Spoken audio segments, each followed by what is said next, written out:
तो यार खेती करनी बंद कर देनी चाहिए। देखो हुआ क्या कि 1960 के बाद हमारे देश में ग्रहण सा लग गया। 1962 में चीन से युद्ध हुआ और फिर 3 साल के बाद पाकिस्तान ने चढ़ाई कर दी। जीत तो मिल गई लेकिन भारी जान माल का नुकसान हो गया। और विधाता का कहर तो देखो, 1965 में ही सूखा ने पूरे भारत को तबाह कर दिया। पूरे देश में कहीं भी बारिश लगभग हुई ही नहीं। इस वजह से किसी भी प्रकार का अनाज भी नहीं हुआ। वो मंजर आप लोग एज्यूम कर पा रहे हो। दो भयानक युद्ध हुए, हजारों सैनिक मारे गए, अरबों खरबों रुपये का नुकसान हो गया। चीन से हम लोग हार गए और पाकिस्तान को हरा देने के बाद जब बैठकर थोड़ा रिलैक्स करने का टाइम आया तब देश में खाने के लिए अनाज ही नहीं है। और उस समय की जो राजनीतिक उथल पुथल थी ना, वो अलग ही लेवल की थी। 1964 में जवाहरलाल नेहरू की अचानक मृत्यु हो गई। फिर लाल बहादुर शास्त्री को प्रधानमंत्री बनाया गया। 2 साल के बाद ताशकंद में उनकी भी मृत्यु हो गई।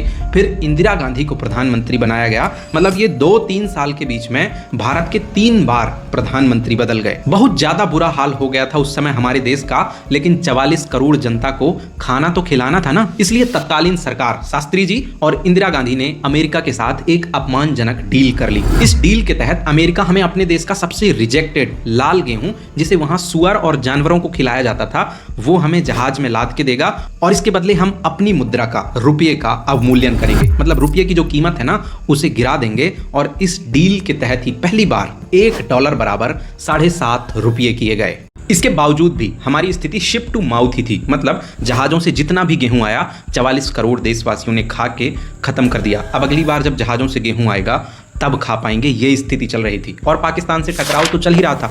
तभी अमेरिका की धमकी सामने आई कि अगर भारत ने पाकिस्तान के साथ युद्ध बंद नहीं किया तो जो PL-480 वाला सड़ा हुआ गेहूं मिल रहा है ना, वो भी बंद कर दिया जाएगा। अब तो प्रधानमंत्री लाल बहादुर शास्त्री अपमान सहते सहते त्रस्त हो गए और भारत के कृषि मंत्री C सुब्रमण्यम को बुलाया और कहा कि यार कुछ भी हो जाए सुब्रमण्यम जी, अनाज तो हमें भारत में ही पैदा करना होगा। तब कृषि मंत्री जी ने उस समय भारत के कृषि वैज्ञानिक MS स्वामीनाथन जी को बुलाया और उनसे सलाह मांगी कि क्या किया जा सकता है। तब MS स्वामीनाथन ने कहा कि मैक्सिको में एक वैज्ञानिक हैं नॉर्मन बोरलॉग। उन्होंने कुछ ऐसी बीजों में वैज्ञानिक संस्करण करके कुछ नई प्रजातियां बनाई हैं जिन बीजों को बोने से पौधों की जो हाइट है वो कम हो जाती है, जिससे हवाओं से, तूफान से, ओलों से पौधे बहुत कम गिरते हैं और तना मजबूत होता है। और जो दाने हैं, जो बाली में दाने निकलते हैं ना, उसकी पैदावार 10 से 12 गुना तक हो गई है। और मैक्सिको में पौधों की उन प्रजातियों को ड्वार्फ वैराइटीज कहते हैं, मतलब बौनी किस्में। सुब्रमण्यम जी ने कहा ये तो बहुत अच्छी बात है, हम आज ही बात करते हैं मैक्सिको में। लेकिन स्वामीनाथन ने बीच में ही टोकते हुए कहा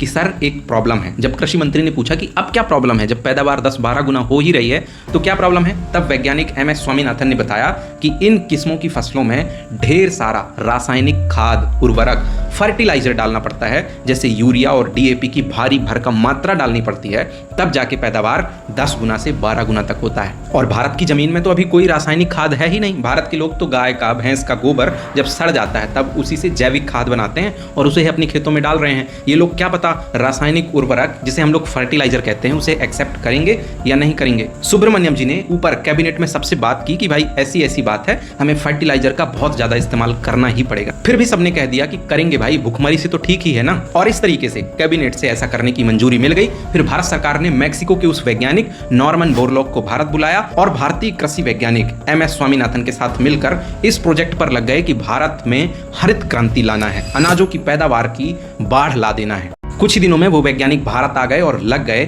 अपने काम में। और सबसे पहला काम इन्होंने किया नेशनल सीड कॉर्पोरेशन की स्थापना, जिसके तहत जो उनका हाइब्रिड बीज था वो भारत के गांव-गांव तक पहुंचाया गया और भारत के किसानों को एक पूरा पैकेज साथ में दिया गया। हाइब्रिड बीज दिए गए, अलग अलग प्रकार के रासायनिक फर्टिलाइजर दिए गए, यूरिया, DAP और भी कई अलग अलग प्रकार के कीटनाशक, और साथ में कुआं, बावड़ी और ट्यूबवेल जैसे पानी के साधन बनवाने के लिए सब्सिडी दी गई। जैसे ही ये तीनों चीजें भारत के किसानों को मिली, भारत के किसानों ने साल भर में 2-2, 3-3 फसलें उगानी शुरू कर दी और देखते ही देखते पूरे देश में हरी हरी फसलें लहराने लगी। और जिन खेतों में कभी खाने तक के लिए अनाज नहीं हुआ करता था, उन्हीं खेतों में इतनी पैदावार हुई कि किसान के पास अब एक्स्ट्रा अनाज हो गया, जिसे अब वो बेचना चाहता है। अब भारत सरकार ने थोड़ी राहत की सांस ली, क्योंकि कुछ ही सालों में भारत के किसानों की हालत काफी अच्छी हो गई थी, पैदावार बढ़ गई थी और अब भारत को गेहूं, चावल जैसे अनाज के लिए किसी भी देश पर निर्भर रहने की जरूरत बिल्कुल नहीं थी। इसलिए भारत सरकार ने देश के अलग अलग शहरों में, गांवों में, कस्बों में अनाज भंडार, विशाल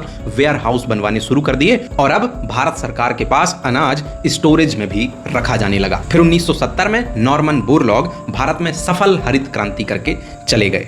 और आज 2026 है, लगभग 55-60 साल हो गए हैं भारत में हरित क्रांति को धूम मचाते हुए। अब तो भारत में इतना अनाज होता है कि भारत की सरकार उसे सही तरीके से स्टोर तक नहीं कर पा रही है। इसीलिए तो आप हर साल खबर सुनते होंगे कि यहाँ के वेयर हाउस में अनाज सड़ा मिला, यहाँ के वेयर हाउस में आग लग गई। इस प्रकार की घटनाएं आज आप सुन रहे होंगे। अब अगर आपने वीडियो ध्यान से यहाँ तक देखा होगा तो एक सवाल आपके मन में आना चाहिए कि जब इतना अनाज हो ही रहा है तो फिर हमारे देश का किसान गरीब क्यों है भाई? क्यों आए दिन छपता है कि किसान ने कर्ज के कारण, गरीबी के कारण अपनी जिंदगी खुद ही खत्म कर ली?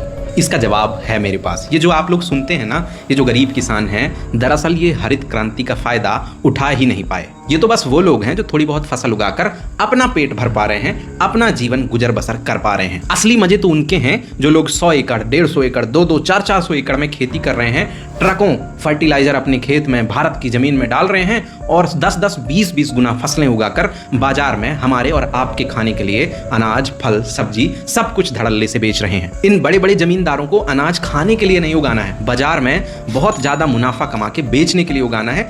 इसलिए ये लोग परवाह नहीं करते कि कितना फर्टिलाइजर डालें, कौन सा फर्टिलाइजर डालें, इसके बाद जो फल, फसल, सब्जी, भाजी, फूल, पत्ते ये सब उगेंगे वो खाने लायक होंगे या नहीं, इस बात की ये लोग परवाह नहीं करते। धड़ल्ले से फसल उगाते हैं, खूब जितना हो सके पेस्टिसाइड, फर्टिलाइजर डालते हैं और मोटा मुनाफा कमा रहे हैं। और ऐसे ही कुछ मंत्री, मिनिस्टर, विधायक, सांसद हैं जो खीरा वीरा में 99 लाख रुपए तक की सब्सिडी खुद ही योजना बनाते हैं और खुद ही अपने खाते में सब्सिडी प्राप्त कर ले रहे हैं। 99 लाख रुपए की सब्सिडी खीरा की फसल के लिए मंत्री जी ने अपने ही खाते में ले ली। ये खबर सुन लिए हो कि नहीं? और जो देश का असली किसान है वो आज भी केवल अपना पेट भर पा रहा है, वो भी बड़ी मुश्किल से। देखो, मेरा तो सीधा मानना है कि सरकार ये जो इतनी मेहनत करके दुनिया भर में इतने सारे डॉलर खर्च करके फर्टिलाइजर दुनिया भर के देशों से मंगा रही है ना, इसे बंद कर दे। और ये जो हर गांव में सरकारी सहकारी दुकान खोल के इतने फर्टिलाइजर सरकार खुद बेच रही है, उसे बंद कर दे या कम से कम सब्सिडी देना बंद कर दे। और ये जो केवल कुछ लोग, गिने चुने लोग, खेती को बिना टैक्स का बढ़िया बिजनेस समझ के दुनिया को जहर खिला रहे हैं और मोटे पैसे कमा रहे हैं, इन पर टैक्स लगाना शुरू कर देना चाहिए भाई। जैसे आज दूसरे प्रोफेशंस में टैक्स लग ही रहा है ना आय के आधार पर, वैसे ही खेती में भी